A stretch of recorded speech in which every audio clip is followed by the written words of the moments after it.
Hi everyone, I'm Noah Pagliaroni. And I'm Neo Ruiz. Welcome to the world of our spacefaring course plotting game, Star Charter. Here, each player will be competing to be the first to map the area the board encompasses. In this game, 2 to 4 players are tasked with navigating through a Cartesian section of space made of a 15 by 15 grid, much like this one.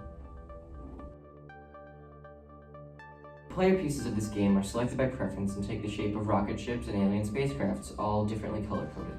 Player 1 is decided by an RNG using the number of players. On each player's turn 1, they place their piece in the center tile, and after they are done, the next player does the same. This is so that no crowding occurs at the start of the game.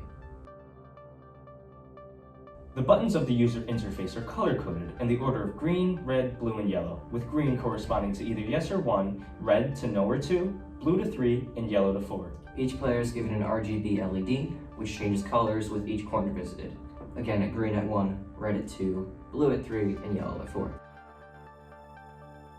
Once a player's LED is yellow, meaning they've reached all 4 corners and they've returned to the center tile, they have won the game. In terms of a lore standpoint, this means that the players manage to race through this treacherous and confusing space, manage to reach all 4 corners and bring back the completed map before anyone else, in spite of their warped controls. While reaching all 4 corners may initially seem easy, the ship's controls are sort of randomized in most situations, causing the player to move around in positive and negative directions up to 6 tiles in both the X and Y axes. However, these movements may be altered through some extra elements, such as an occasional override of sorts. Every 4th turn, unless otherwise indicated by peculiar instructions of a previous turn, the player will be able to take control of their ship and move up to 4 tiles in any direction along both axes. One additional manner of altering motion comes in the form of multipliers. These are either low, medium, high, or turbo. These alter the rates of motion to 0.5, 0.75, 1.25, and 1.5 respectively. These are chosen by the player every 3rd turn, or are instructed to a player by the outcomes of a previous turn due to a chance tile. Chance tiles are a form of anomaly-rich space, which have the possibility to cause all forms of chaos or open up some options for strategy in multiple turns.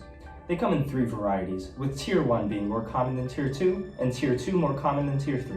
However, the odds of a chance card being pulled on any of these is reversed. Cards are more likely to be drawn on 3 than 2, and more likely on 2 than 1. Ultimately, these cards can affect the player either positively or negatively, and add a factor of luck into the game. They describe scenarios that happen to a player's craft, outlining all sorts of galactic interactions and occurrences. 20 variants of these exist, and depending on which ones you get, they might just make or break your game.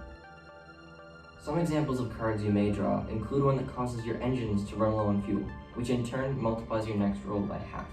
If you happen to be extra lucky, you may draw the card that automatically warps you to one corner of the board, making you one step closer to victory. As for the rest of these cards, it's up to you to draw them and find out what they do. Be the first to explore the regions of unmapped space in the hit game, soon to be a classic, Star Charter. Thank you.